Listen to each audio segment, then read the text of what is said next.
Salut les gars, il est quelle heure? 7h. 7h. Et ce matin, on est sur un nouveau concept. Le but c'est de refroidir, enfin de refroidir non pas du tout, c'est de réchauffer le beurre. Parce que le beurre est trop dur. Donc moi ce que je vous conseille de faire c'est de le mettre là et de le couver comme une poule et on attend.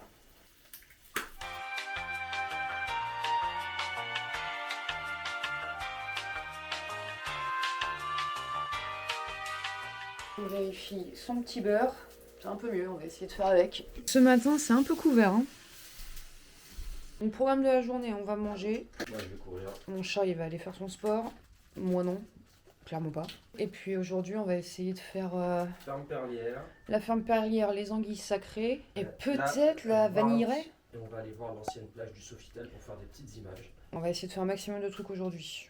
Par contre, c'est assez compliqué de trouver où sont les trucs et à quelle heure ça ouvre. En fait, il n'y a pas. Ici, ils n'ont pas d'adresse. Ouais. C'est pas une blague. C'est vrai, hein, il y a vraiment marqué Unnamed Road. Ils écriraient démerde-toi sur le truc, ce serait exactement pareil. Ou devine. Devine, ouais, c'est ça. Ah, vache. Imbuvable. Ah, je vais être réveillée jusqu'en 2040. Je vais courir. On ne voit pas de loin, c'est ça qui est bien. Et pour ton information, je connaissais quelqu'un qui avait les yeux verrons. Il avait un œil bleu et l'autre il était marron avec du jaune. Ça fait 3 couleurs et ça reste des yeux verrons. Attendez les gars, parce que ça c'est du behind the scene. La table là, vous voyez, elle est branlante. Il a calé la table avec un slibard les gars. Moi j'ai pas les mots.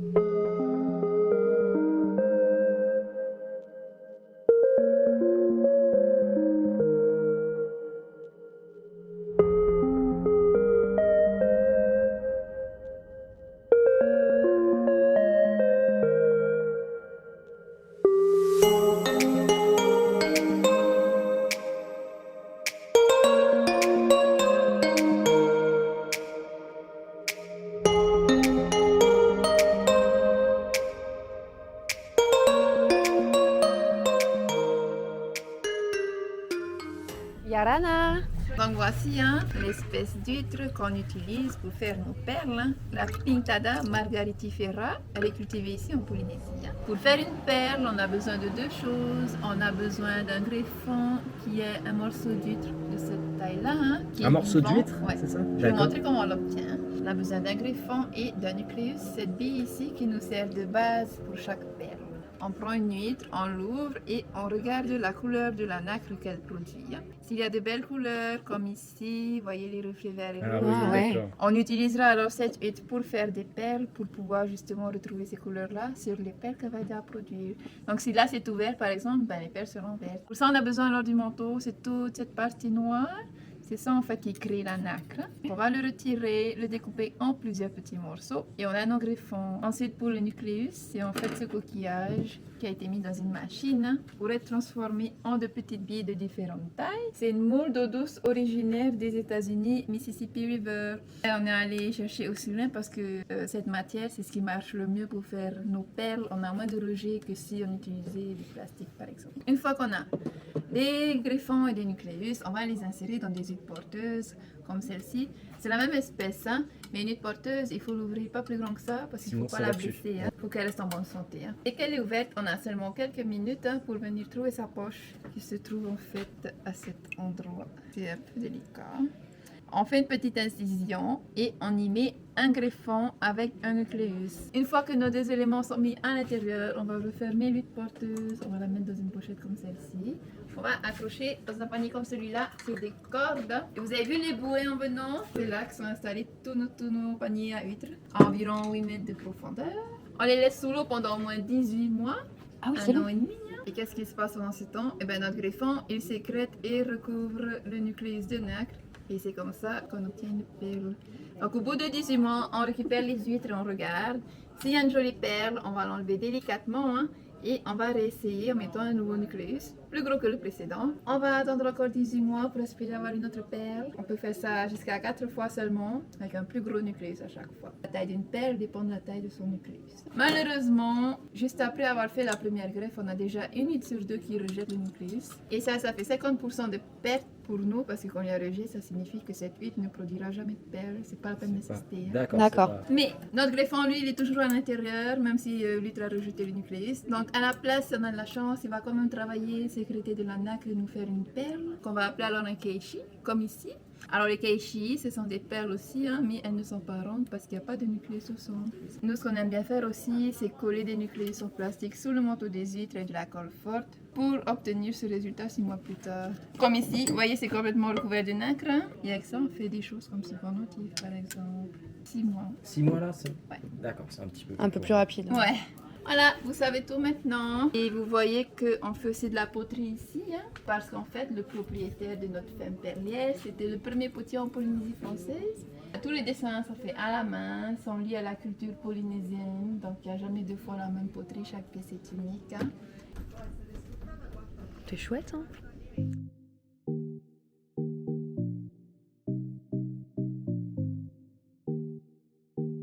Là, on se dirige vers les anguilles sacrées.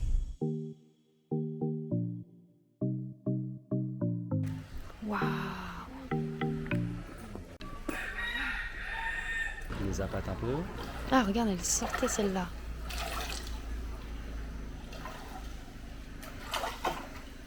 Viens manger. Viens. Waouh! Énorme. There's a lot more here than I would have ever thought. Ah, ça y est, elle est sortie la brosse. Waouh! Waouh! Non, non, non, non, non.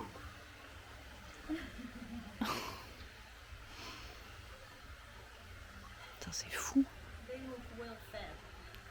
Yeah, they're well fed.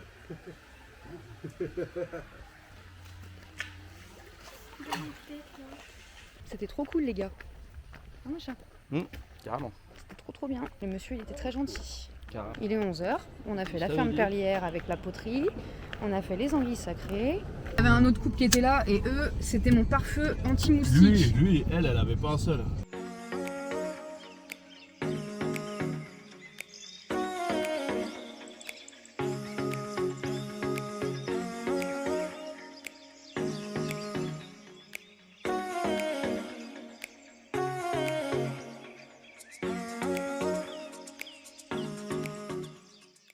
Des chats qui aiment pas le poisson, ils prennent un tartare de thon. C'est ça. Moi, je vais prendre un truc très local, une bruschetta au jambon cru avec tapenade et sabora. Regardez. Sympa, non? C'est censé être pas super. Vous savez pas ce que c'est le porc. Alors, bah donc, vous imaginez sur les plaques. Bah, l'eau, elle a l'air turquoise, là. Hein. Alors, on s'est pris une petite pizza pour ce soir. Là, on retourne à la voiture. Pour rentrer, se poser un peu.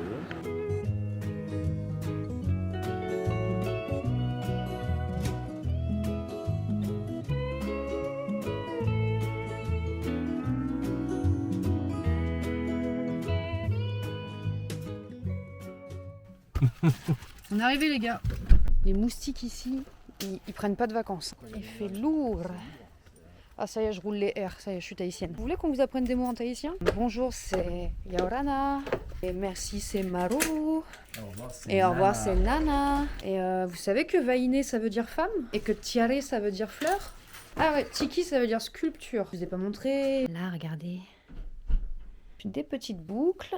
Et je me suis pris du monoï. Monoï senteur canne à sucre. Je vous jure, cette odeur-là, c'est devenu mon obsession. Le ciel s'est bien dégagé. C'est beau comme tout, regardez. On va acheter de la vanille et du vanille. Ouais, on va acheter de la vanille.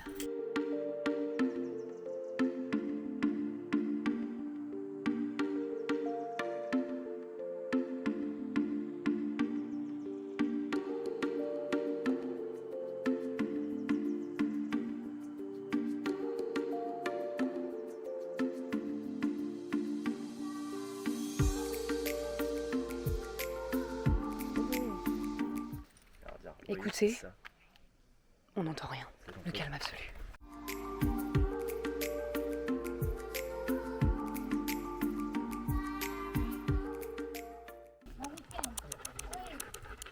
Ça, c'est la vanille fraîche. Hein? Vous pouvez sentir.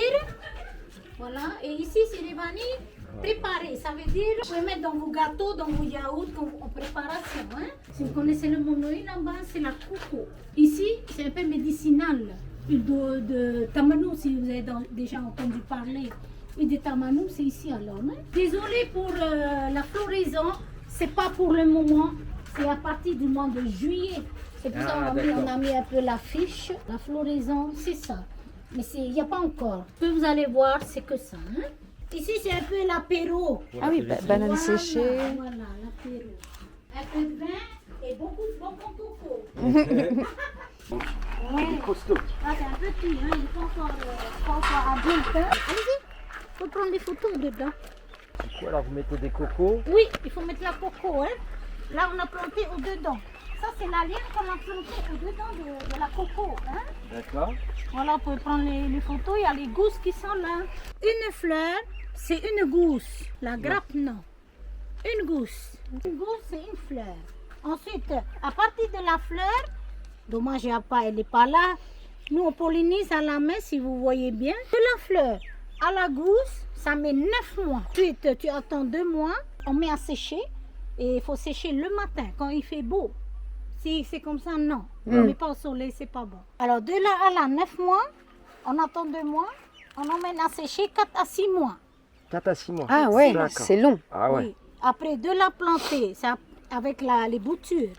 Les boutures arrivaient vers là, 3 années. Là, Ah on a ouais. planté Il y a avec 3 les ans. boutures. 3 ans.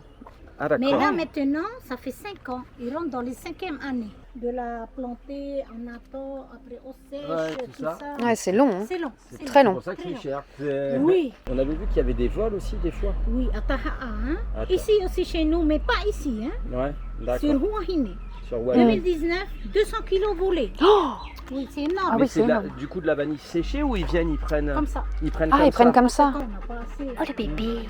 200 kilos pour la mettre. Bon, bah on se retrouve, il est bien tard là. Je sais même plus où on en était les gars. On était faire les petites images au drone au Belvédère. Voilà, bon c'était chill, hein, tranquille, on n'a pas fait non plus des trucs de fou. Donc là on va prendre la petite, on va se manger la petite pizza et puis après on va aller se coucher. Demain midi on mange au restaurant chez Tara. Et puis après on a le reste de la journée pour faire des petites images. On va aller à la plage de l'ancien Sofitel. Demain c'est notre dernier jour ici à Huahine. Et après on décolle pour une nouvelle île.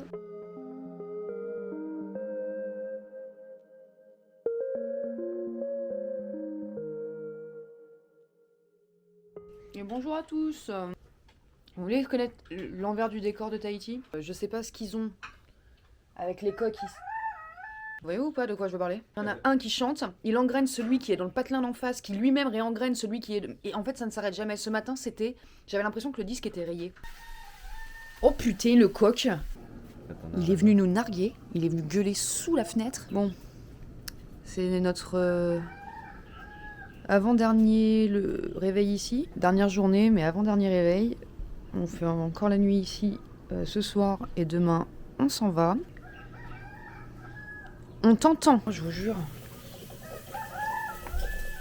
En fait, moi je pensais le coq qui réveillait les gens, après il fermait sa gueule. Mais pas du tout en fait. Et on est reparti les gars. Ah putain, une bestiole volante là. Dans le... Ah c'est insupportable. Du coup là il est 10h21, ce matin c'était chill, on n'a rien fait. Donc là on doit être à 11h moins quart au restaurant chez Tara pour voir l'ouverture du four.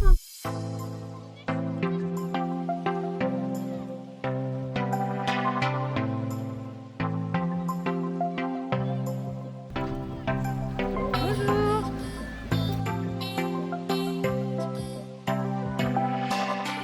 C'est la 24 JB.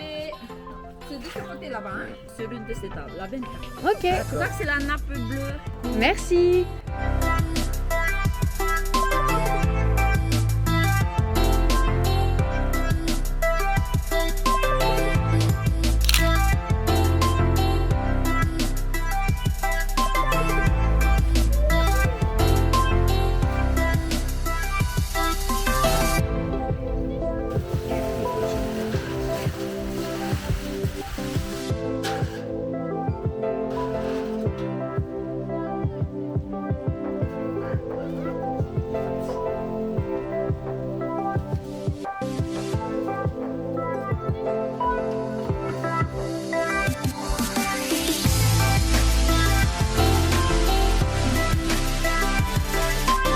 Il est gros, là.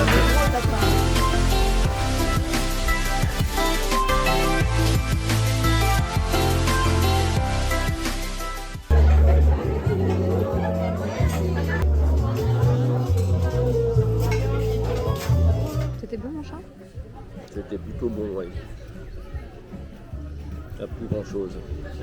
C'était copieux. Non, et j'avoue, on a quand même rarement vu des eaux comme ça. On va repartir à la maison, on va se prendre un petit café là-bas. Et puis après, on redécolle, on va aller à la plage de l'ancien Sofitel. On vient de rentrer et ça va croire qu'il y a des micros dans cette, ce truc parce que regardez ce qu'il y avait. D'autres poils. On vous disait tout à l'heure, une seule poêle, un peu dans un sale état et tout. Et là, on se retrouve avec des ustensiles de cuisine tout neufs. Écoutez, c'est le fruit du hasard. Le temps, c'est couvert, hein. Je sais pas si vous voyez, mais ça pue.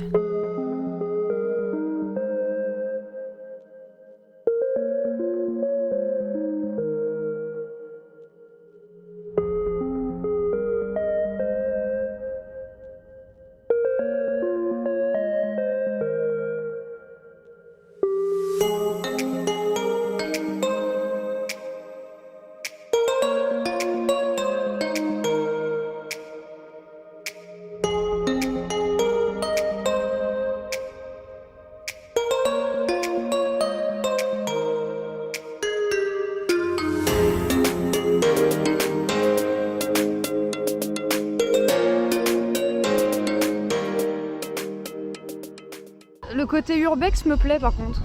Ouais. Avant il y avait un hôtel et probablement plein de touristes et plein d'activités. J'ai du mal à me dire qu'avant ici c'était un hôtel ultra touristique et guindé quoi. Non mais ultra guindé, c'était Sofitel quoi. Ouais, et regardez ce qu'il en reste quoi. On va essayer de vous trouver des images de ce que c'était avant. Lui là c'était le parking du coup. Le lodge devait peut-être être là, puisque tu vois c'est cylindrique, t'as la route qui fait le tour. On essaye d'imaginer ce qui... Quoi était Ouais, quoi était... C'est pas français ce qu'on dit là. Où était l'accueil? Ça potentiellement ça devait être le parking. Les places de parking, t'as encore le marquage. Ah ouais. Il reste des trucs où tu peux te douter de ce qu'il y avait avant, mais comme on disait, vous y allez la nuit, c'est presque terrifiant. Petit toutou. Petit toutou, oh non! Il est en plein milieu de la route. Il est perdu, il est tout seul. Il y a le musée du coquillage, qu'on n'a pas fait non plus. Site archéologique de Maeva. Ah bah voilà, site archéologique de Maeva, c'est là.